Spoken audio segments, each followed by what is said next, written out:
Hello, very good morning to all of you. How are you, students? I hope you are fine. Today again I am back with a new topic, that is transient response of RL series in DC circuits. Now, this is the topic of module 1, subject BEE, and I hope you are watching all my videos. And in this topic, let us draw a diagram. First of all, DC supply I have given, the voltage V. Okay, here is a switch. This is R, this is L, inductance. There are two switches, S1, S2. Okay, now the current I is flowing. At case 1, I am assuming switch S1 is on. Okay, the switch position is at S1 in case 1. It means S2 is off. Now what happens is, according to the Kirchhoff's voltage law, V is equal to, this is I into R, plus what is the voltage across the inductance? Okay, that is L di by dt. Now divide both sides by L.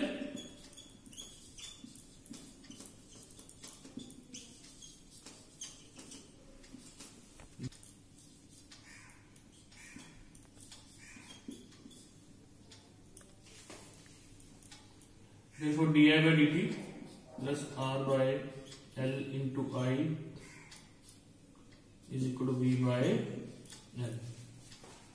This is the current I. Now, we know the formula, this equation. You must understand how to solve this equation. That is, if it is di by dt plus pi is equal to q. इसका solution कैसे निकालते हैं हम? ध्यान से देखिए इधर। सबसे पहले हमें इंटीग्रेटिंग फैक्टर निकालना पड़ता है, जिसका फॉर्मूला होता है e की power integration of p dt।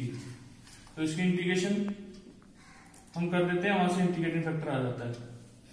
Okay, तो यहां से इंटीग्रेटिंग फैक्टर क्या आएगा? अगर आप ध्यान से देखें, p हमारा क्या है, ये, और हमें q निकालना पड़ता है। तो इंटीग्रेटिंग फैक्टर क्या आएगा? e की पावर p, यहाँ पे आ गया हमारे पास r बाय एल, और Q आ गया हमारे पास V बाय L। ओके, तो अब मैं इंटीग्रेटिंग फैक्टर निकाल रहा हूं, e की power integration of P dt। तो e की power integration of P, what is P? R by L dt। Okay, तो यहां से आप देख सकते हैं R बाय L कांस्टेंट है, इसकी इंटीग्रेशन क्या होगी? R by L into T। तो ये आपके पास इंटीग्रेटिंग फैक्टर। नेक्स्ट स्टेप क्या होता है? सोल्यूशन। तो यहां से सोल्यूशन क्या होता है, ये फॉर्मूला आपने याद रखना है। तो सोल्यूशन का फॉर्मूला होता है I, जो हम निकाल रहे हैं, इनटू इंटीग्रेटिंग फैक्टर। ओके,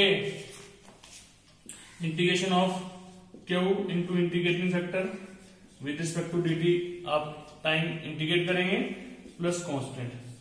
तो ये फॉर्मूला होता है हमारा सोल्यूशन का, differential equation, linear differential equation का solution. How to find solution? तो यहां से हम सोल्यूशन निकालेंगे। कैसे आएगा सोल्यूशन? इसके बाद यहां से लेके जा रहा हूं मैं। देखिए इधर, I into integrating factor. What is integrating factor? e की power r by l into t is equal to integration of q। What is q? v by l into integrating factor r by l into t dt plus c। Now e की power r by l into t is equal to v by l is constant outside. What is the integration of e की power x? The integration of e की power x, because we know that e की power x integration is e की power x, but e की power ax integration is e की power ax upon a. Okay, now e की power r by l t integration is e की power r by l t upon r by l। l से l cancel, क्या answer आ गया? Plus सी। तो B bye R e की power r by l into t plus c. Now again divide both side by e की power r by l into t. तो यहां से आपका करंट क्या आ जाएगा, v by r, ये कैंसिल हो गया, प्लस c e की पावर, जब हम डिवाइड करेंगे किसी चीज से, यहां नीचे आएगा पहले ये, ओके, और जब इस चीज को ऊपर लेके जाएंगे नेक्स्ट स्टेप में क्या हो जाएगा, e की power minus r by l into T. तो ये आपका करंट आ जाएगा. Now what is happening is at, कहते हैं करंट की वैल्यू टाइम 0 पे क्या होगी, स्विच ऑन करने से जस्ट तुरंत बाद या थोड़ा सा पहले, तो कहता है वो करंट की वैल्यू क्या होगी, अगर आप ध्यान से देखें, दैट इज 0 स्टार्टिंग में. ओके, तो ये हम मान के चल रहे हैं करंट 0 है टाइम 0 पे. क्यों 0 है मैं आपको समझा भी देता हूं, क्योंकि इधर देखिए ध्यान से, हम इसकी बात करेंगे. टाइम 0 पे क्या हो रहा है, हमें एक्सएल पता है क्या होता है, 2 पाई एफएल. फ्रीक्वेंसी क्या होगी, टाइम का उल्टा. ओके, जब टाइम 0 लेंगे तो एक्सएल कितना आएगा, इन्फिनिटी. तो it will act as a open circuit. Okay, time infinity पे जब आप स्विच ऑन करेंगे S1 को तुरंत बाद, तो it will act as a open circuit. तो जैसे ही ओपन सर्किट आप करेंगे तो यहाँ पे आपका जो करंट है उस टाइम वो कितना होगा, 0 होगा. तो इसलिए I0 कितना बना है, 0. तो यहाँ 0 मान लीजिए, पुट कर दीजिए condition, 0 is equal to v by r plus c e की power minus r by l into T. Okay, और t कितना रखा है आपने, 0. टाइम 0 है तो e की पावर 0 कितना हो जाएगा, 1. e की पावर 0 होगा. इसको मैं यहां लिख रहा हूं, ध्यान से देखिए जरा, इस स्टेप को मैं इधर लिख रहा हूं कंटिन्यू करके. इधर आ जाइए आप. ओके, यहां से मैं कंटिन्यू कर रहा हूं. तो 0 is equal to v by r plus c, क्योंकि e की पावर 0 कितना हो गया, e की पावर 0 कितना होता है, 1. तो ये हमारा c की वैल्यू आ गया minus v by r. Okay, now मैं इसको रफ कर रहा हूं, ये फॉर्मूला जो लिखा हुआ था, ताकि मैं आगे आपको दिखा सकूं आगे कैसे होगा.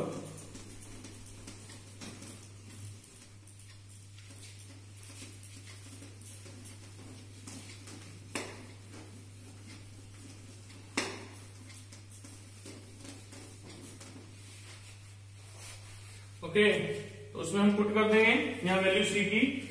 तो आई कितना आ गया मेरे पास, v बाय आर. सी की वैल्यू कितनी आई है, minus v by R e की power minus r by l into T.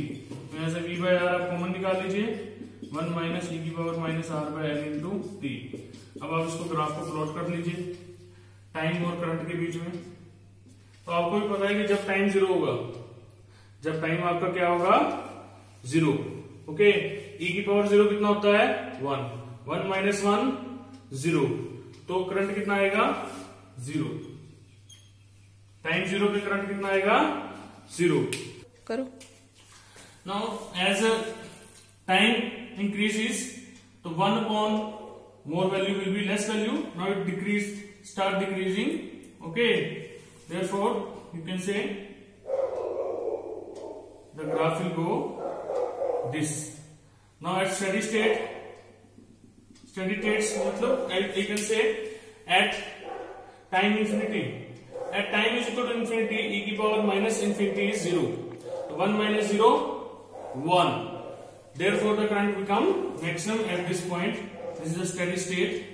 Okay, hence you can say at I infinity will be v by r at this point. Okay, time 0, current 0. Here I0 is 0. I infinity is v by r. Now let's consider the second case. I am rubbing this part also.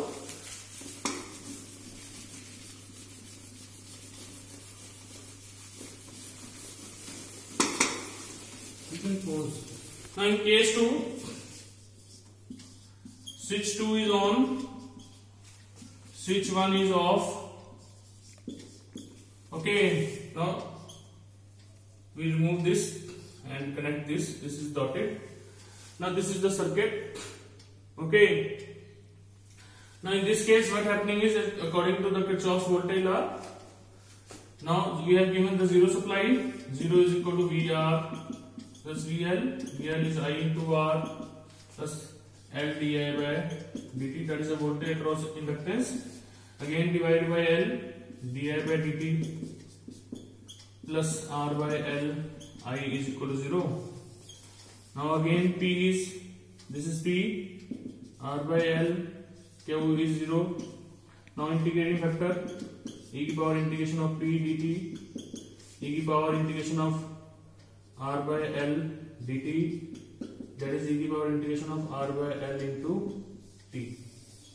This is your integrating factor. Now what is the equation?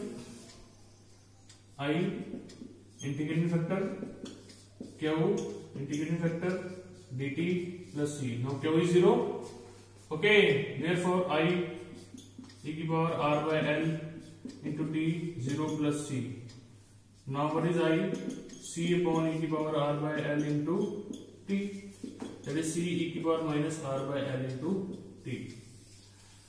Okay, now what is happening is, the property of the inductance is, ये हमेशा oppose करेगा, जो इसमें change लाने की कोशिश करेगा. जैसे ही आपने स्विच को यहां से S1 से हटाकर S2 पे किया, तो उस टाइम स्टेडी स्टेट पर इस पर कितनी वोल्टेज आ चुकी थी, कितना करंट आ चुका था? V by R. उस टाइम इस पर V by R करंट था. ओके, तो ये सस्टेन करने की कोशिश करेगा उसको, ये अपोज करेगा कि वो जीरो ना हो करंट उस टाइम. ओके, तो इसलिए ये इंडक्टेंस की प्रॉपर्टी है. देयरफॉर स्टेडी स्टेट पे जो करंट आएगा I0 plus is equal to I steady state will be V by R.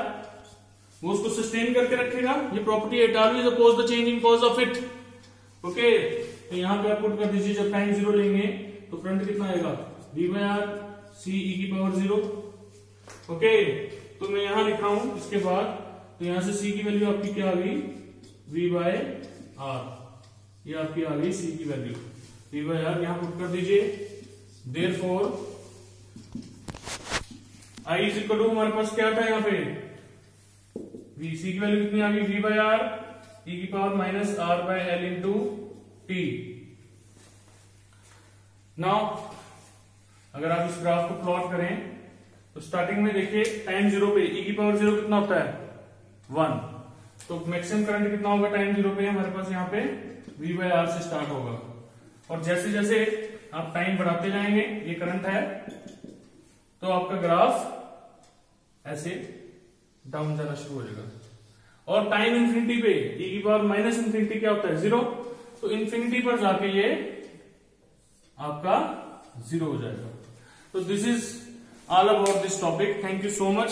Stay tuned, stay happy.